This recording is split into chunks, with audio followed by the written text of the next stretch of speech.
Vamos a hablar del transporte en Lima. Estamos con Gustavo Guerra García, presidente del directorio de ProTransporte, en este contexto en el cual se está anunciando que ya no van a circular en la avenida Tacna, Garcilaso de la Vega y avenida Arequipa las combis.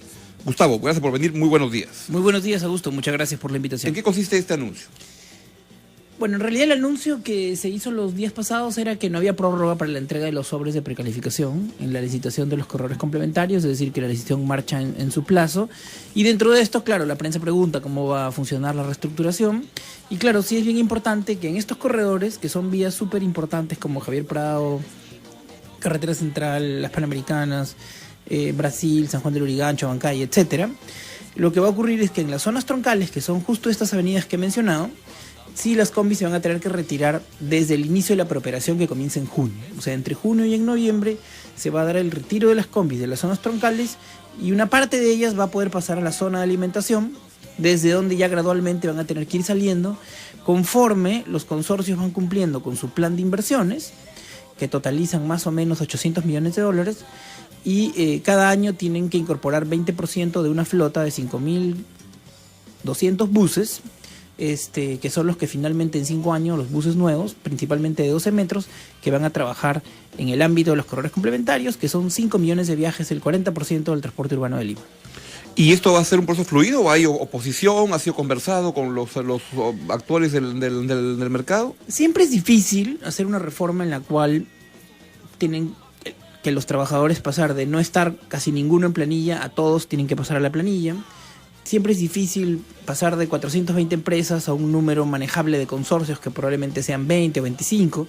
Se han agrupado las empresas de 10 en 10, de 15 en 15, ¿no? Porque nosotros estamos exigiendo consorcios con un mínimo de 600 unidades equivalentes. Por lo tanto, estamos yendo a un proceso de asociación, de agrupamiento. Obviamente son cambios súper difíciles, ¿no? O sea, cuando hay 10 gerentes de administración va a quedar uno, de 10 gerentes generales va a quedar uno, ¿ok?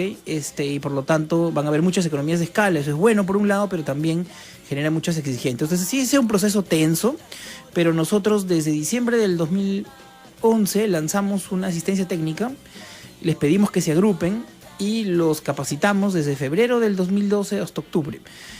Y recién en noviembre se lanzó la licitación después de que todos ellos habían pasado por una asistencia técnica en el cual tenían que entender cómo iba a funcionar la reforma. Entonces, si bien hay tensión, no deja de haber conflicto, también ha habido un esfuerzo pedagógico muy grande que hace que podamos llevar la fiesta más o menos en paz. Y como ustedes han visto y toda la prensa lo ha visto, los paros cada vez tienen menos convocatoria porque ya la gente está en la lógica de la reforma, ¿no?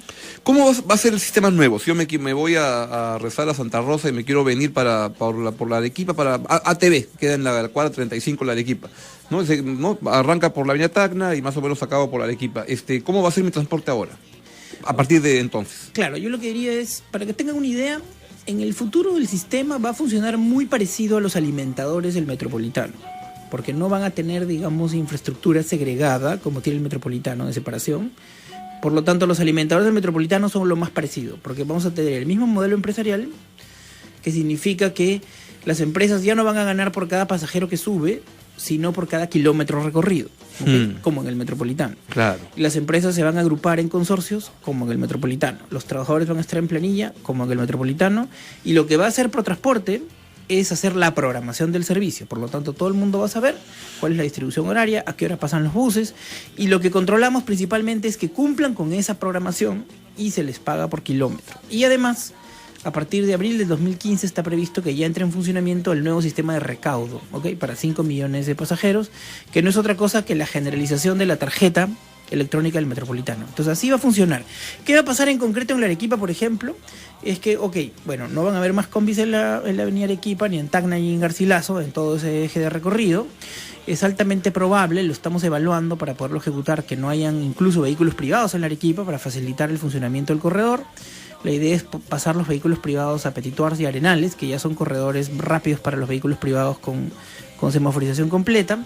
Y por lo tanto lo que esperamos es además los paraderos estar a más distancia uno de otro, de tal forma de que hayan menos paradas y que el tráfico fluya de una manera mucho más rápida, como hemos bajado los tiempos en Abancay, en Macocapa, en Tacna, en Garcilaso, en Canadá, etcétera, en donde hemos hecho ordenamiento. Entonces, ese es más o menos el nuevo funcionamiento. Lo que va a ocurrir a partir de junio, porque en marzo firmamos contrato y en junio comenzamos preoperación, es que los buses además ya no van a tener un montón de colores, sino van a ser buses de una sola denominación, que van a decir Sistema Integrado de Transporte, van a ser de color azul, con letras blancas. Así que espero te plazca porque van a tener los colores de tu club de fútbol. Lo pensé, no quise decirlo. Sí, van a ser blanquiazules. ¿Y por qué? Bueno, por un tema de diseño, y que es distinto a todos, y como no hay ningún partido político que tenga ese color, entonces hemos optado por una denominación neutral que facilita, y todos los buses van a tener ese color.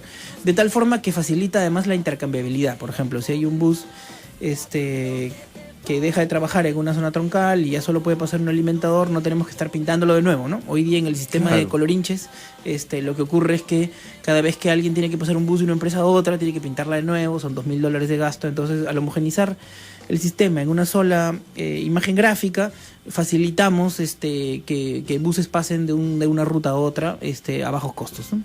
Bueno, suena muy interesante. Vamos a una breve pausa y venimos con todas tus preguntas. Hay una ordenanza que ha preparado la Gerencia de Transporte Urbano de la Municipalidad que va a establecer un incentivo para que aquellos que vengan a chatarrear puedan tener por segunda vez y ahora de forma permanente una ventaja de poder tener un descuento de sus deudas por papeletas de 90%. Es decir, los que vayan a ya tomar la decisión de salir del sistema, les vamos a dar esa facilidad para poder facilitar la salida de los carros del chatarreo. Y pueden ir a Cusco 286 al piso 7, preguntar por el programa del chatarreo y ahí pueden ver los requisitos.